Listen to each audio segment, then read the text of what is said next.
You're listening to a Thames Estuary Partnership podcast, celebrating London's famous tidal river. We hope you enjoy it. Hello and welcome back to another episode of Talk of the Thames. I'm your host, Chloe Russell. On today's episode, we will be exploring Thames Estuary Partnership's pilot training project, Blue Connections. You will be joined by three lovely ladies from our team at Thames Estuary Partnership who are collectively leading the project. We are currently recruiting 16 to 25-year-olds who aren't in full-time education and employment, specifically around Barking and Dagenham area in London. If you find this episode resonates with you or someone you might know, please do share Blue Connections and we would love to welcome you with open arms. All the details of the course can be found on our website on thamesestuarypartnership.org, and you can also apply through the website with a quick and easy form. I hope you enjoy listening. Hello, and a big welcome to our guests on today's episode. In alphabetical order, we have Amy Pryor, Wanda Bodnar, and Yomi Odunlami. It's wonderful to have you all here today. Thank you for joining me. How are we all doing? Great, thank you. Oh, good. Really good. Yeah, great. Well, I work with all three of you here at Thames Estuary Partnership, and I'm quite familiar with your roles. But for those that are listening that are new to the game, can you give us a quick intro of what you do at TEP? I will pass it on to Wanda. I work as a data and training manager at the moment at Thames Estuary Partnership. Before that, I was a project officer working on the Greater Thames Estuary Fish Migration Roadmap. And I also used to volunteer before that. Excellent. Who would you like to pass it on to, Wanda? I'll pass it on to Yomi. I work as the Learning and Engagement Manager for TEP. Excellent. And you're pretty new to the game yourself, aren't you? Yes, I am. Exciting, isn't it? Well, it's very lovely to have you here. Thank you. Amy, what do you do at TEP? So I'm the Technical Director at TEP, and my role is very much support the Chief Executive in their strategic objectives and development of work across the organisation. So really what I do is listen to a lot of different people, a lot of different sectors, the challenges and needs across the Thames Estuary, both from an environmental, social and economic point of view, and then try and join the dots and co-create with partners projects that fill a gap in knowledge or a gap in process that's really needed to benefit the Thames Estuary environment and the communities from a societal point of view along the corridor of the Thames Estuary. And we get to co-create really great projects, one of which we're here to talk about today. Absolutely. Well, what a great lead-in. We are going to be talking about the Blue Connections project. So, who would like to take us off? What is Blue Connections? So Blue Connections is a training and skills project, first and foremost. And it rose out of recognition over quite a few years, actually, that certainly within the Thames Estuary Partnership, we have a whole host of skills that we need to have. We need to be skilled at to deliver the work that we do, to have the kind of conversations that we need to have with lots of different interests and sectors across the Thames Estuary. And we realised that actually there's a skills deficit across London. If you look at the Mayor of London's skills strategy, it really highlights that. So within the Greater London Authority area, there's a skills deficit for young Londoners. And through chairing, I chair a national network of organisations similar to the Thames Estuary Partnership called the Coastal Partnerships Network. There's 55 of the coastal partnerships around the country, and they were all telling me pretty much the same thing. So there's a skills deficit across coastal communities. There's also plenty of opportunities for jobs. Certainly blue and green jobs are on the rise, and the need for that in the face of the climate crisis is going to get ever more. There's going to be a greater need as time goes by for people who want to go into sustainability and green and blue jobs.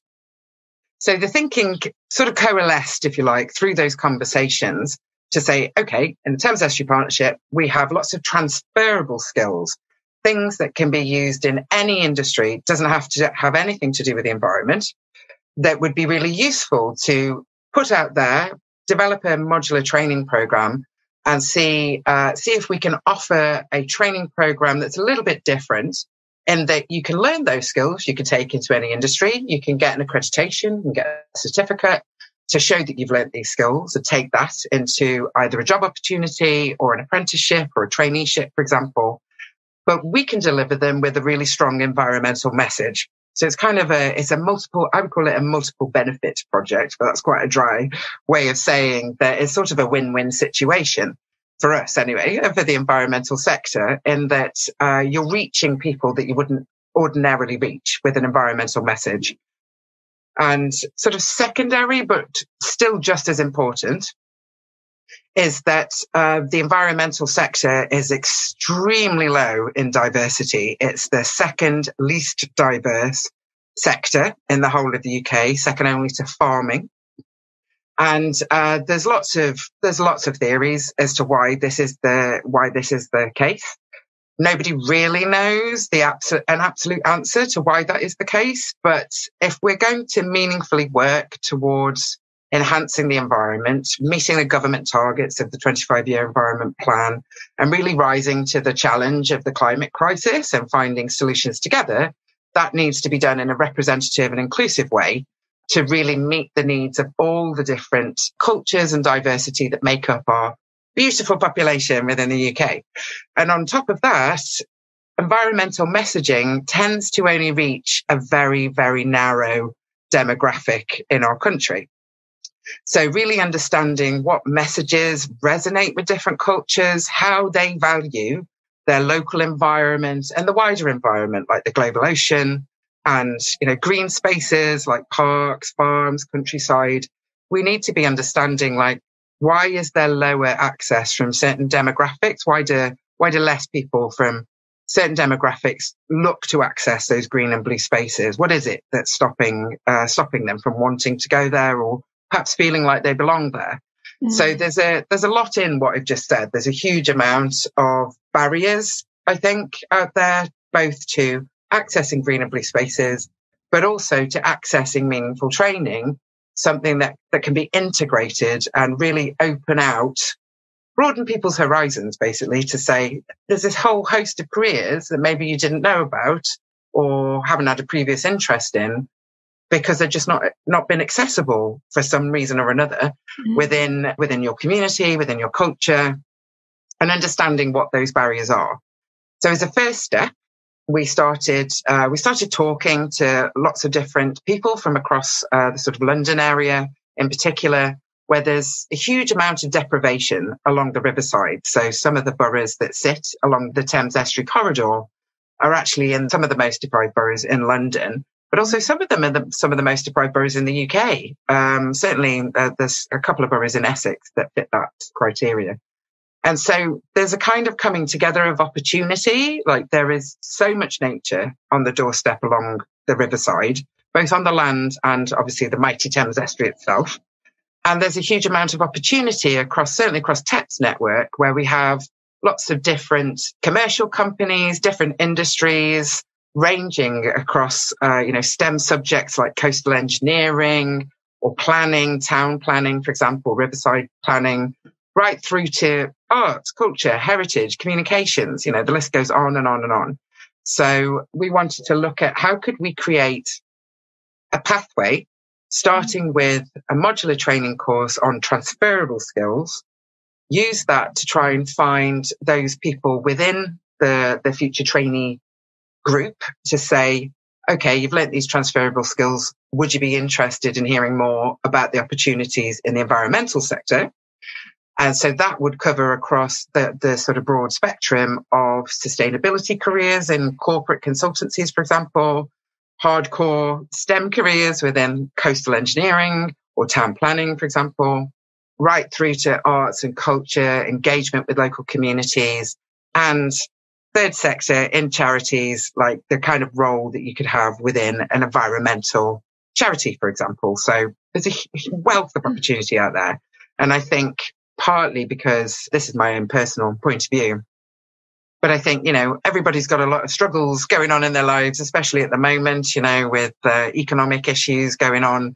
the energy crisis. The environment's probably quite low down in the list of priorities for the vast majority of people just trying to live their lives throughout London and along the Thames Estuary corridor. So if we can, even in a small way, we can offer up training that increases their employability and helps them gain, employment that they enjoy, that they can earn a wage from, help with that, alleviate some of that economic pressure, then at the same time, they can be learning more about their local environment and about the broader Thames Estuary and the global ocean. Wow. Thank you for painting that picture. You've really just laid the foundations for everything there. Thank you. I appreciate it. There's so many things to unpick here. One of my questions is, so you're looking for a specific demographic to bring in, and there are barriers of why they feel like they can't access this sort of world. I'm curious, are you going to be asking them one-on-one what their personal barriers are and try to use that data to then move forward? I think at this stage, the answer to that would be no, not right now. But I think what we want to do is pilot the approach. So we're aiming this at young people, specifically 16 to 25, from diverse backgrounds and from areas that have quite high levels of unemployment and have the local where the council has recognised that there's a skills deficit. So to do that, we looked through the indices of deprivation. We looked at different London borough strategies. There's quite a few strategies out there, and everything seemed to coalesce around Barking and Dagenham for us. You look at the sort of makeup of the population in Barking and Dagenham as a very young population, lots and lots of young people. There is a recognised skills deficit. There is a strategy from the local council to try and increase the skill level in that area. There's also a huge amount of regeneration going on. So there's a lot of new industries, new companies will be coming to that area over the next few years. So the job market's going to really open up. And then for us, it's also an area where it has the mighty Barking Creek, which is a tidal creek of the River Roding, one of the tributaries of the Thames Estuary. And we have an ongoing survey site there that we visit annually to monitor fish populations within the river around one of our projects called Estuary Edges. It's all about how you build intertidal habitat back into the urban landscape through flood defence improvements, softening our hard flood defences around London to try and build that green-blue space back into the river edge, which is really important for little fish that live in the river. They use them as nursery areas, for birds, for waders, for invertebrates, for all sorts of animals. Voles, for example, use them as well. So it's really important for our biodiversity to get that habitat back into our estuary edges. So we thought it's kind of where everything seems to come together. There was a really big need, a high need. And when we talked to the local council, Barking and Dagenham Council, they were really keen and enthusiastic to see this approach kicked off. That's great. And so really the next stage was to find the right funder, because we had no proof of concept for this. There was nobody's done it this way before. So that's why it's a pilot. We're sort of proving that it could work and that it would have benefit for the local community.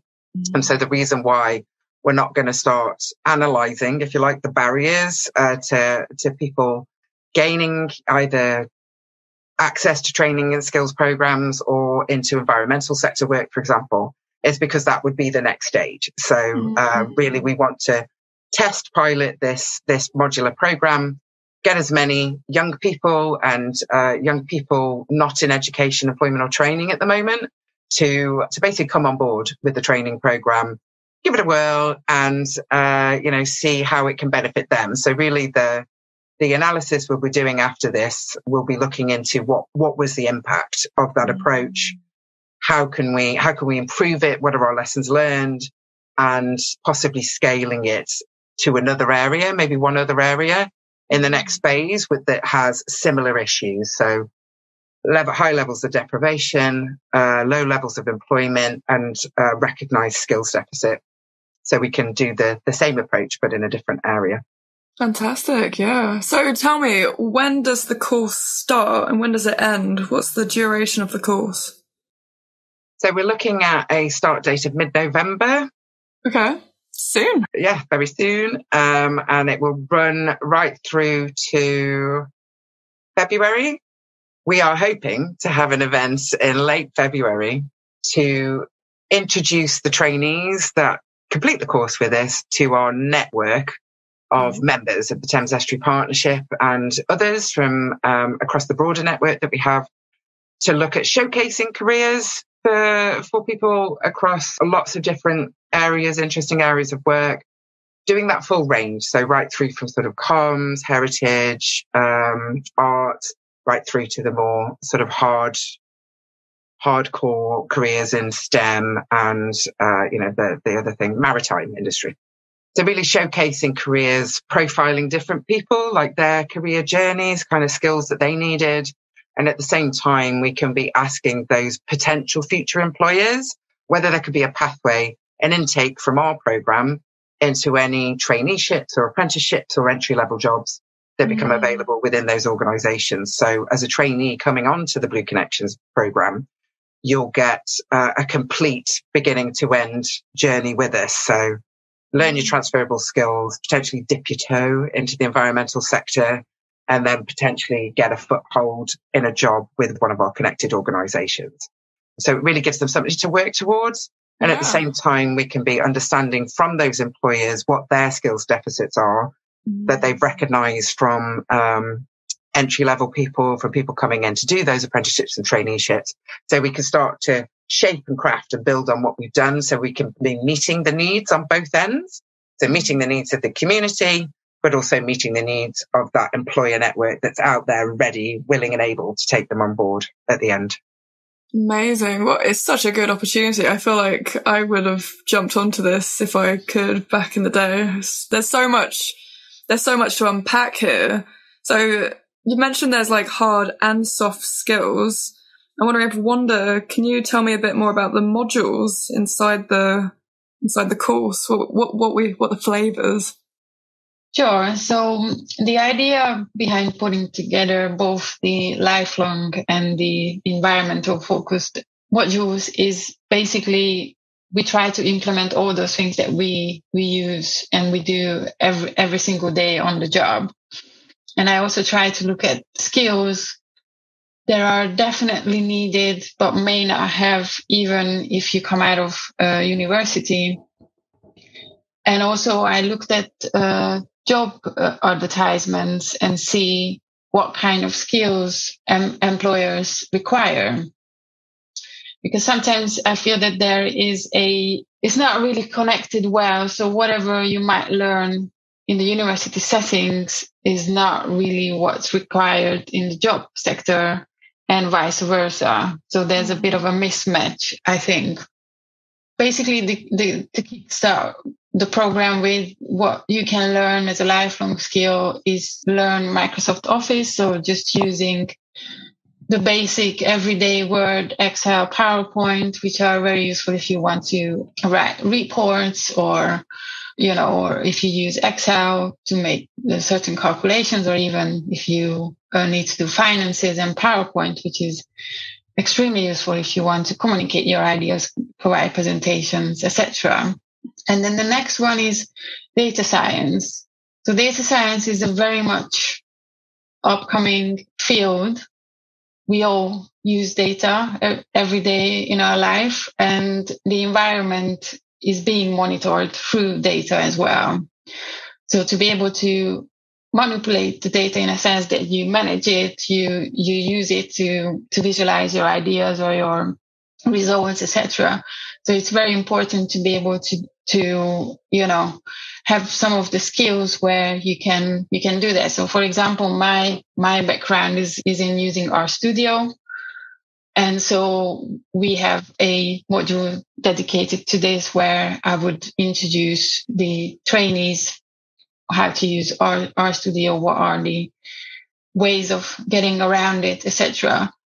And with this module specifically, we also can offer that whoever completes it will then receive a 1-year free access to this platform called Data Camp, which means that they can learn even more there, because what we can offer is an introductory phase, and then on the platform they can actually go through a proper training where they can actually take an exam if they want to, and then be certified. And it would be a proper exam with a proper certification. So it's not just a certification of attendance, but you actually go through a proper exam, which I think it's a very good way of showcasing that you understand data science and you know how to use R. The next one is GIS, so Geographic Information System. Again, this is in connection with data science. Same thing, spatial data being used every single day. We use it on our phones. So similarly, within the environment sector, it's very important to be able to highlight where, for example, you've done your fish surveys, if you want to communicate that as well. So we can offer to teach how to use QGIS and the ArcGIS product. QGIS is for free. ArcGIS is something that you need to pay for, but they also have quite cheap options. And then the last one within the transferable skills is the communication part, which is actually going to be your realm. Chloe, would you like to tell us about that? Oh, ladies and gentlemen, the roles have switched over. So we're going to be doing a communication module, and within that, we've got a whole host of skills that we're going to transfer, including Adobe Photoshop and Illustrator. We're going to learn about the knowledge of science communication, what that means, how we can implement that in our everyday understanding. Got knowledge of what a company strategy is, a buzzword, something that we can learn from. We've got Logic Pro skill set, so that's what we're going to be learning, actually, how to be making podcasts and all the production and post-production. So Logic Pro is a software you use to edit conversations. What else have we got? We've got timely correspondence skill set, always a good one. Interview skills, always useful. If it's not for something like podcasting, it's quite good for job interviews as well, like how you can learn how to deliver a point very well, unlike what I've just done there. You're also going to learn research skills, which are great. Script writing skills, really, really fun to do. Microphone experience. We've got remote recording experience, so that's going to be really fun to do. I've got a microphone that we can play around with, and we can start testing the sounds and listening to them. But there's going to be a nice mixture of comms, which I'm very much looking forward to. Wanda, would you like to finish the field trip and environmental survey area? Sure. So these are the lifelong transferable skills. And then specifically, we have something which is much more centered around the main centerpiece, which is the Thames.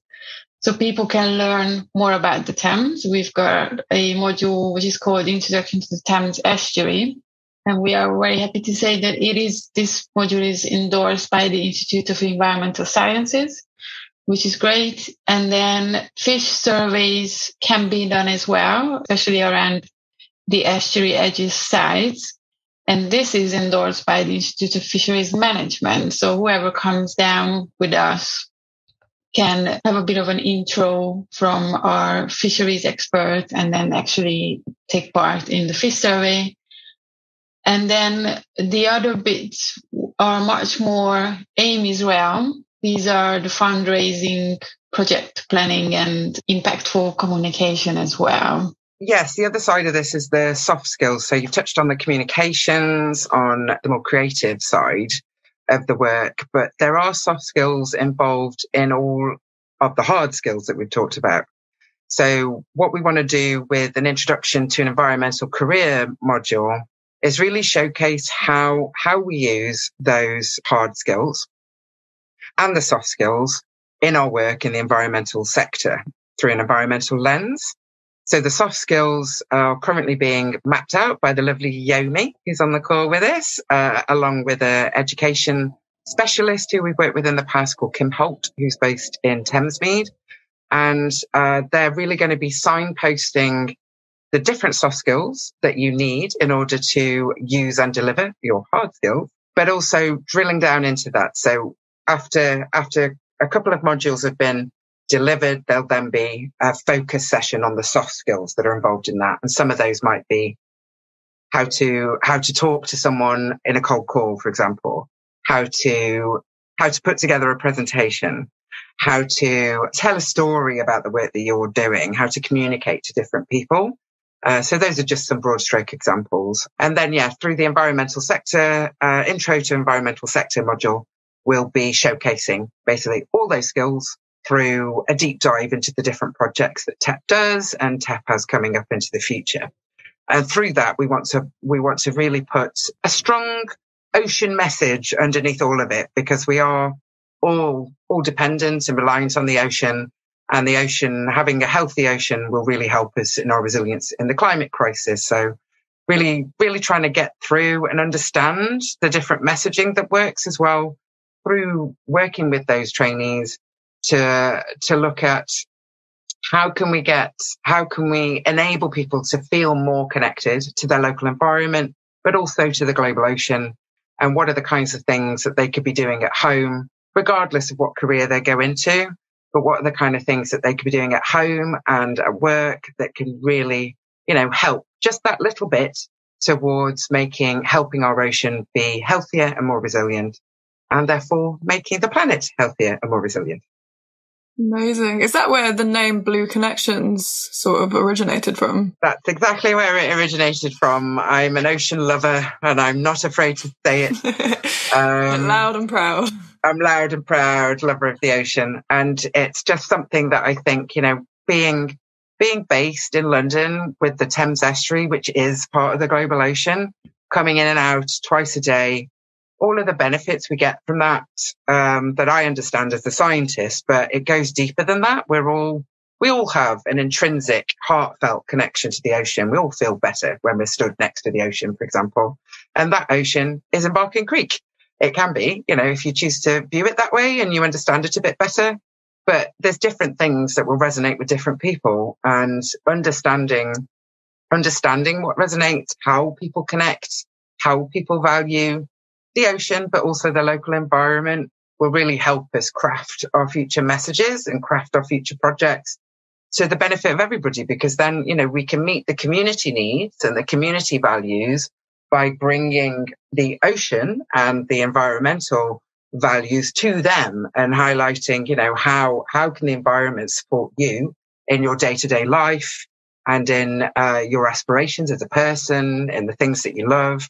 There, I think we'll find a lot of common ground and a lot of blue connections there. So that's really what's at the heart of it. But it's really trying to answer this call, helping to increase employability through skills training, but doing that in a way that really integrates that message, doing it in a much more integrated way. If you look at how training and skills is delivered, it tends to be quite siloed, and there's different industries that have their own way of doing different things. That I think there's a way that we can actually do this more meaningfully together and in partnership without it having to be an environmental, project. It can be this sustainability is about all of us. It's about how we live sustainably on this planet, and we need to do that in a more integrated and a more nimble and intelligent way. But we need to be breaking down these perceptions that to get these more formal careers, maybe, or get into the environmental sector, that you have to have a higher education degree, you have to go through university, you have to be a scientist, you have to do umpteen hours of volunteer work for free, which with best will in the world, hardly anybody can afford to do that, especially now. So we're just blocking ourselves off. We're not doing ourselves any favors by not opening up the way and trying different ways to provide training access, but also doing it in a way that, doesn't require people to have to go through all that formal training to get a foot on the ladder in whatever career that they want. You can learn on the job. You can gain these skills through working within an organization. I think employers in particular just need to be a bit more open-minded as well to how they recruit into different jobs. And I really, really want to see that our program is the start of something like that, where we can really highlight that you don't need to have a degree to get into an environmental sector career or into any other sector career, that you can do across the Thames Estuary, if the employer is willing to support you on that journey. And top quality people out there are hidden. You can't find them because they, maybe they don't want to go to university for whatever reason. They can't afford it, or, it's just not something that's within their family, within their community, that's something that they do. We've got to be a lot more open about how we welcome people into the employment fold and open it up, break down those silos, break down those barriers, and find those people out there that, want to work in interesting projects and interesting organisations that they might just never have thought of before. Absolutely. And Barking and Dagenham is going to have the light shone on it. And Yomi, am I correct in thinking that you live in that area? Yes, I do. Ooh. I'm a proud resident of Barking and Dagenham. And so tell me, what drew you into this job in particular, Yomi? I think for me, it was the ability to make a difference, because I have been through it myself. I've been through the process of wanting to get back into work, acquiring new skills, to make the job set and stuff like that. So yes, for me, that was the main draw to the job. So it's quite a personal reflection of yourself. Oh, yes, it is. Yes, it is. And how about coming from the sense of local community? Do you find that reflects in your desire to feed back to the community? I believe so. Because, I've lived in Barking and Dagenham for the last 21 years. Wow. Almost 22 years now. So I've seen it change so much over the years. And a lot of people are being left behind, consciously or subconsciously. A lot of people are being left behind. And I think acquiring new skills, it's mainly acquiring new skills to get into employment. People put up barriers by themselves, saying, okay, I'm too old, I'm too young, or I don't have a degree, like Amy said earlier. Smash down the barriers. Smash down the barriers and open yourself up to the opportunities that are right there. So yes, for me, the ability to engage with the community, the ability to, like I said earlier, make a difference.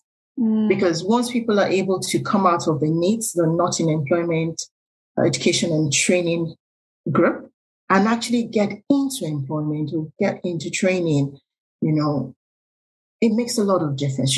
It's progress you can track. You can see it. That's so good. And so how many years? 20-something years you've been there?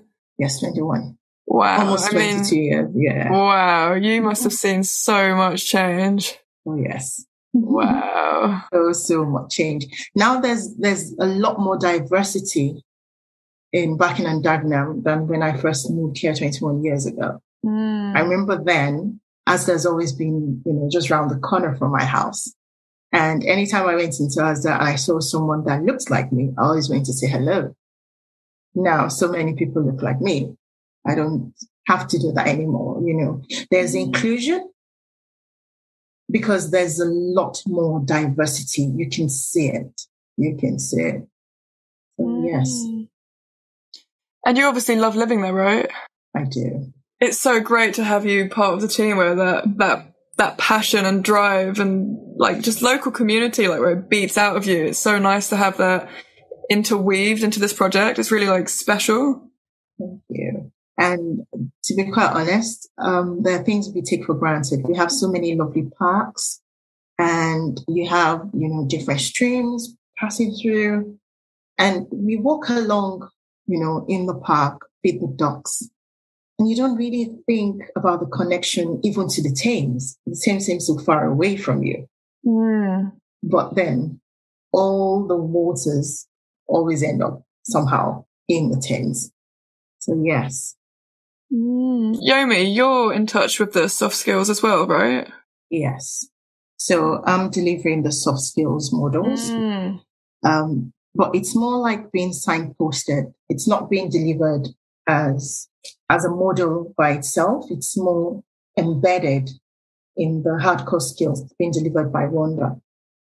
So for every 2 lessons that Wanda delivers, I now deliver a lesson on the soft skills embedded in the hard skills models that she's delivered. Because soft skills are not things you really learn per se. It's what we all have, because we're talking listening, speaking, problem solving, creativity, aiming high, thinking outside of the box, teamwork. These are soft skills. They're also lifelong skills that will serve you throughout your lifetime, but they are acquired, even though we make use of the skills every single day. If I put it this way, if you start school, you actually start learning these soft skills. Because even children that are in reception class, they do teamwork. They learn to tidy up together. They learn to color, It's all soft skills. Working collaboratively, thinking outside of the box, getting them to do small projects in school. It's creativity. But we don't recognize them as core skills or soft skills. So it's pointing it out to the trainees that take the hardcore skills that this is what it is. This is how to perfect it. This is how to hone your skills. This is how to use communication to influence the outcome that you need.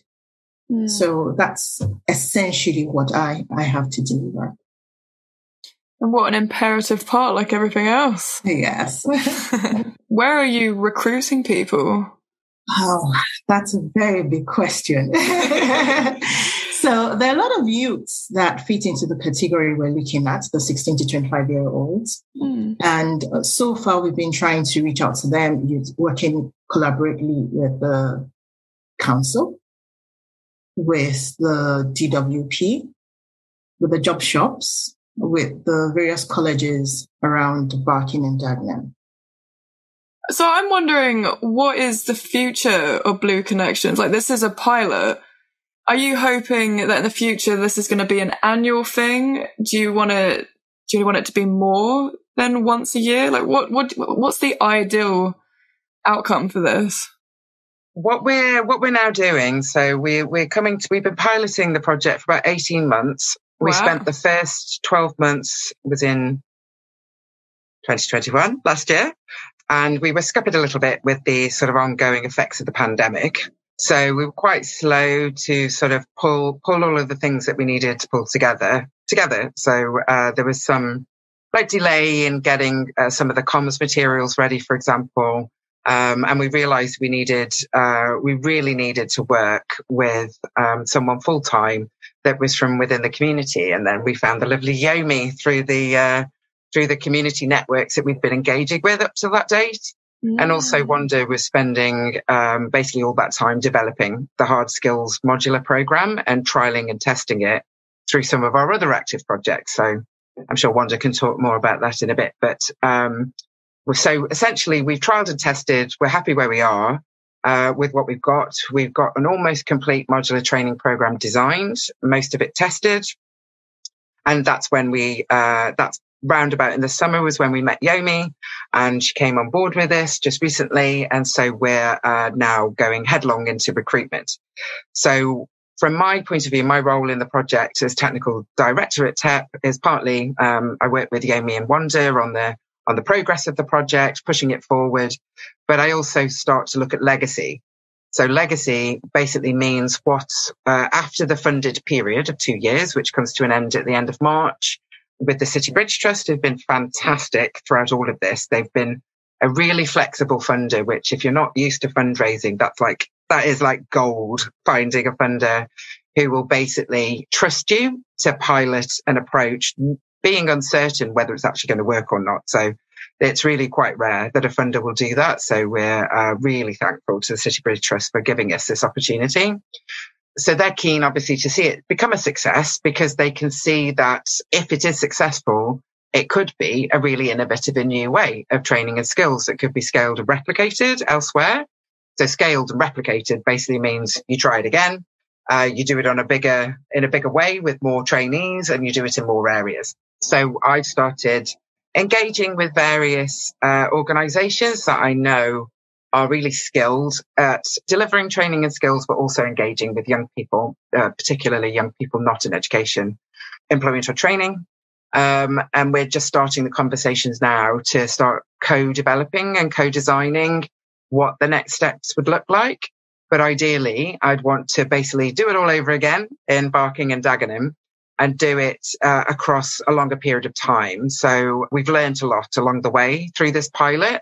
So I feel really confident that we can set it up to start earlier in the year, for example. So running the training program through summer to coincide with the end of the academic year. So we can reach people who are maybe either just about to go into college or just coming out of college or just coming out of school, for example.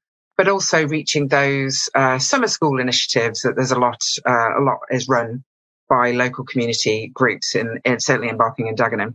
So we want to do it all over again in Barking and Dagenham, and then we also want to look to replicate what we've done in another area. And we're currently looking at Thames as a potential one, which has equal issues, equal challenges, similar kind of demographics, and looking to work with organisations that have a larger reach as well, so they can reach into not just the riverside boroughs, but really looking at all of the boroughs in the Greater London Authority area, because the river runs through almost every borough, and all rivers lead to the Thames, leads to the ocean. So it's the kind of thing that, if it's really successful, it could spark a new way of doing things. And then I'd look to also disseminate our learning and support others around the country if they're interested through the Coastal Partnership Network, to look at, is this something that could resonate somewhere else and benefit coastal communities around the UK? Excellent. How would you measure the success of the course?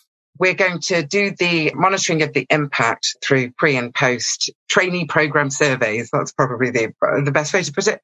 So basically, when you come on as a recruit, as an applying into the program, we'll go through some survey questions with you and some quite formal forms. So some of the target audience for this is, as I said, young people not in employment, education and training. And that side of our funding is being supported by the European Skills Funding Agency, administered through Groundwork. So it is quite a formal process that we have to go through with that particular set of applicants. And then afterwards, we'll do follow-up surveys, and throughout there'll be sort of check-ins. How are you getting on? How are you finding it? Are you enjoying it? Do you think this is going to help you find a job more easily? And really find out from them what further support we can give them as well. We can build in to the end of the project and take into the next phase, into the follow-on phase, so that we're learning all the way through as practitioners, as deliverers of the training and skills. But we really want to understand the trainees' journey. Like, how meaningful is this? How easy was it to access? How easy was it to work through it? What were the challenges? Where were the exciting things that come out of it? We can basically do it better and bigger next time. Yeah, so just wanted to highlight that some part of the modules have already been sort of tested and trialed. So we had before the Thames Catchment Community EOS project, where I provided training for other organizations who were working with us on that project on GIS. And then currently we are providing a series of trainings to the RSPB trainees as part of their Greener Thames program. And with them, we already went through the introduction to the Thames Estuary module, I got great feedback on that actually, because they really enjoyed it. I really went into the biology, the ecology, the history. The history is actually the natural history part of the Thames is actually extremely interesting. And we all have to remember that London is here because of the Thames, and London's future is very much connected to the well-being of the Thames as well. So they went through that training already. And also we did fish survey, which they also enjoyed a lot. when the first seine net came back from the river, it was full of fish, and they all went like, "Oh, there's fish in the Thames." And I'm just going to finish with them the GIS part in November. So it's really good to have been able to do all this, because all the feedback that is coming back, whether it's negative or positive, it is all constructive in a way that we can refine it and improve it and make it better. And just want to highlight as well that for those who are applying for this particular program within the Blue Connections, we will do a little bit of testing and to see what are the existing skills already for those who are applying.